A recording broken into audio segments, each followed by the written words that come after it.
కాంగ్రెస్ పనైపోయిందన్న కేసీఆర్ వ్యాఖ్యలకు కౌంటర్ ఇచ్చారు మంత్రి పొంగులేటి. బీఆర్ఎస్ తిరిగి అధికారంలోకి వస్తుందని కేసీఆర్ పగటి కలలు కంటున్నారని ఎద్దేవా చేశారు. కేసీఆర్ సీజనల్ రాజకీయ నాయకుడని 14 నెలల నుంచి అజ్ఞాతంలో ఉన్న చంద్రశేఖరరావుకు రాష్ట్రంలో చేసిన అభివృద్ధి ఎలా కనిపిస్తుందని ప్రశ్నించారు.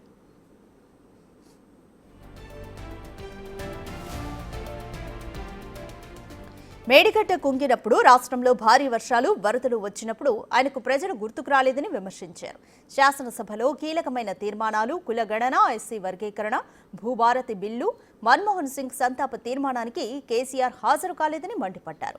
తెలంగాణ తల్లి విగ్రహావిష్కరణకు కూడా కేసీఆర్ రాలేదని గుర్తు చేశారు.